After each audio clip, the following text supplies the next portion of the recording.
Monsieur Pacha Tuzero, bonjour. Bonjour. Vous êtes le président territorial du Conseil de la jeunesse en territoire de Rutshuru. Aujourd'hui, début de la table ronde sur l'état de siège à Kinshasa. Plusieurs couches sociales ont été invitées. Quelle analyse vous faites en tant que responsable de la jeunesse en territoire de Rutshuru? Merci beaucoup, messieurs les journalistes. C'est avec regret que nous avons vu sur les réseaux sociaux la liste des participants qui devraient participer à la table ronde sur l'évaluation de l'état des sièges au Nord Kivu et à Ituri. Mais malheureusement, nous sommes surpris face à ces assises qu'on puisse exclure totalement la jeunesse du territoire.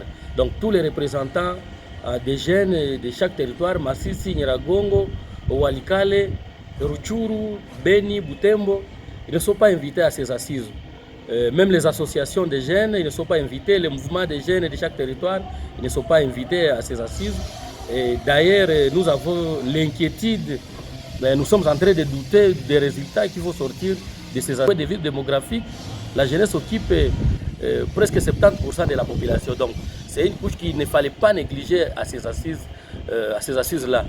Mais aussi, nous déplorons ça parce que l'état des sièges, lorsqu'on a instauré l'état des sièges, c'est parce qu'il y avait l'insécurité dans nos territoires.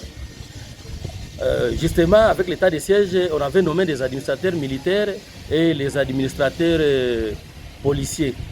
Donc, c'est dans nos territoires. Donc, normalement, c'est nous qui devrons faire ou soit évaluer cet état des sièges-là. Donc, nous regrettons parce que c'est nous, les jeunes qui vivent dans des milieux insécures, parce qu'on a instauré l'état des sièges parce que pour résoudre les problèmes de nos milieux, de nos territoires, normalement c'est la jeunesse, donc les associations, la FEC aussi, et les mouvements des jeunes devraient prendre part à ces assises.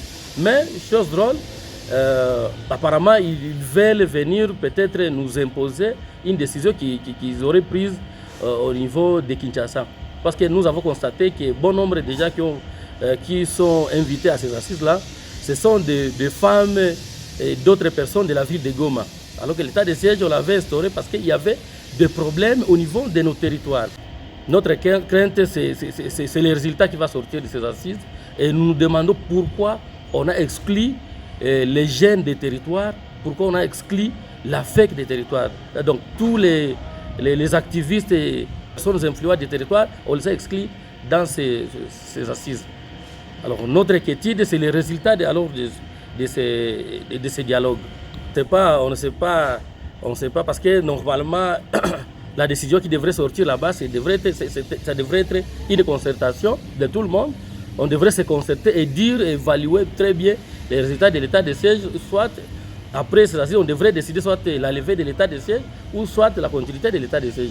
Mais je ne saurais pas répondre à cette question parce qu'on n'est pas invité à ces assises. Donc, pour moi, la décision de la jeunesse de Rutshuru, c'est de continuer à condamner les M23 et les Rwandais.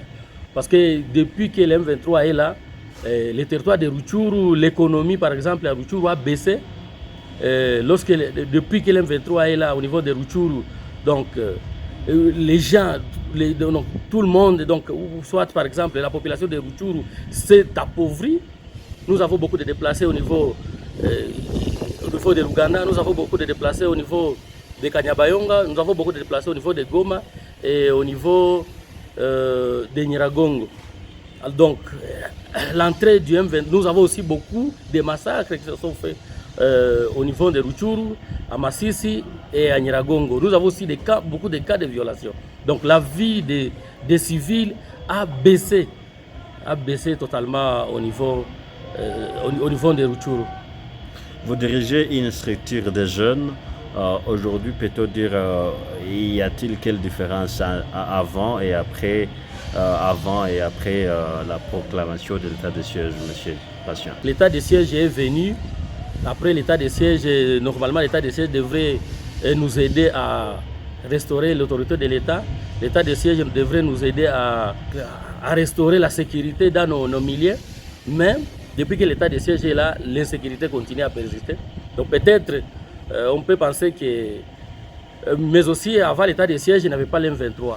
C'est après la restauration de l'état de siège, parce que l'état de siège commençait à faire quelques avancées. Mais après ça, il y a eu l'M23 qui est venu apparaître avec une grande force.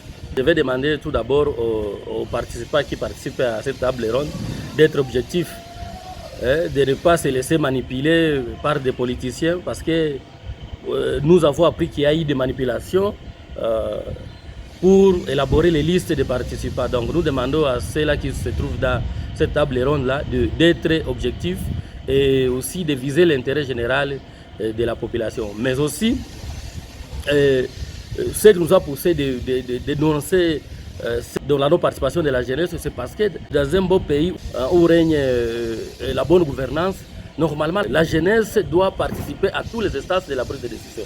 Voilà notre inquiétude, messieurs les journalistes. Normalement, dans un beau pays où se trouve la bonne gouvernance, la jeunesse doit être partie prenante.